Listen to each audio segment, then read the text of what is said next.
This is a video on how turbochargers work.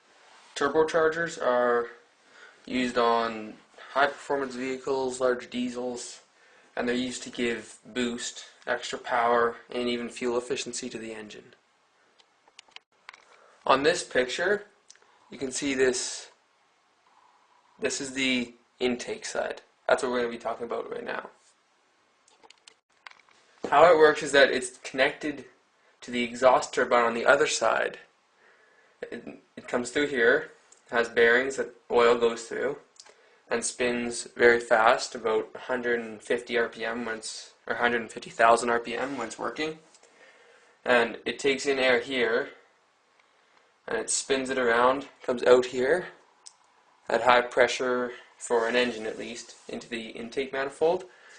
And this here is connected to the air filter, and so it takes the air in at 14 psi and probably puts it out about 25 psi higher, 15 to 30 psi higher.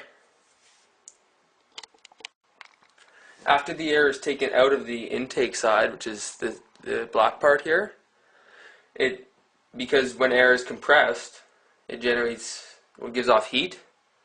So then it's often run through an intercooler, which is like a radiator for air, and then into the intake manifold. Or it can be just run directly into the intake manifold from there.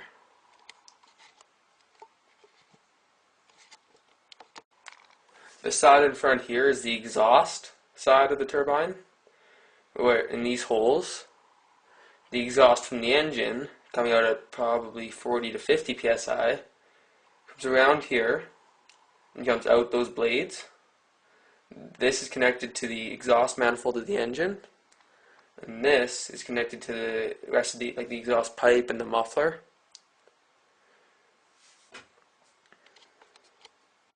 What I have here is the exhaust turbine of a turbocharger from a semi-truck on a big V8 diesel.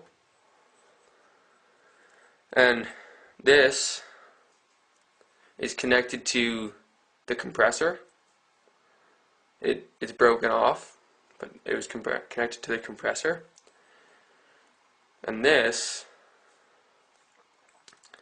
air comes around, gets it spinning with these little tabs to a high rate, but then the extreme speed comes from the air getting pushed out of the little gaps in between. All these little gaps. So it's spinning like this. And on the back, these little grind marks, because it's spinning so fast, it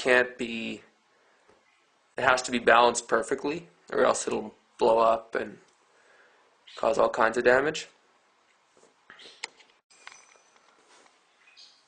This here is a complete turbocharger. This is connected to the exhaust, comes up here, comes out the exhaust turbine, like this one, which is connected by the shaft through some bearings to the compressor impeller, which takes in air from the air filter and puts it out this hole at high pressure into the intake manifold.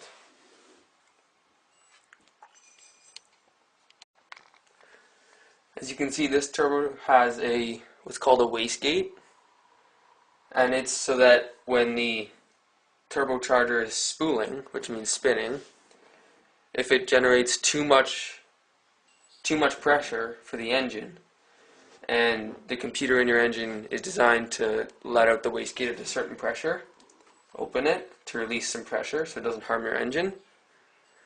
This is what that is, and it pulls open a little valve that either vents excess pressure to the outside environment, or it can vent it back into the impeller and just reuse the air and again if it's generating too much boost. Okay, so this is a turbocharger installed on an engine. And so these are the exhaust manifolds, which comes off after the fuel has been burned inside the cylinder. The exhaust comes out these and into the bottom of this turbo. So let me zoom in.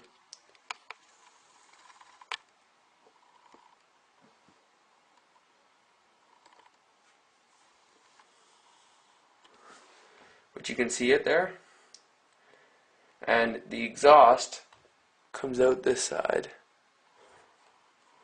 Comes out here to the exhaust pipe. And then so that's spinning that turbine, which comes to here, which is the compressor impeller. This silver thing here. This black pipe here that goes into the middle of it comes from the air filter, which is out of the picture. It's spooled up in there to higher pressure, comes out this pipe, goes down that pipe all the way to the intake manifold, or an intercooler, and then to the intake manifold of the engine. So that's basically how a turbo works. It's pretty simple. What's here is the intercooler, and what it is this comes from the turbo, or this, and it comes through this radiator. So when you're driving, cold air is going to pass through the radiator, and your hot air that's been compressed is going through those lines in the radiator. So then the cold air will cool it down and come out here, because air is denser when it's colder, so you can have more air go into your engine in the intake manifold if it's intercooled. So this is why they need to be intercooled turbos. This volume 1 and temperature 1, that's what these stand for, volume, temperature. If the temperature 1 is 20 degrees, then the volume is let's just say V. If the temperature after being in the turbo is tripled, then the volume is tripled, but it's the same amount of air. So if you want to bring the temperature down, then you'll have more volume and still at high pressure, more volume at high pressure going into your engine. Every engine has compression, which allows the fuel to be ignited more explosively, and the turbo, it gives it extra compression before, so it's a lot. And diesels, they use compression ignition, so they ignite just because of the temperature of compressed diesel and air. But gas, they have probably a compression pressure of 500 psi, while gasoline engines probably only have 140 psi. So it's harder to turbo a gasoline engine because with lower octane fuels, because of gasoline, if you give it too much boost and pressure before it's compressed in the piston, then it'll ignite before it's ready and damage your engine.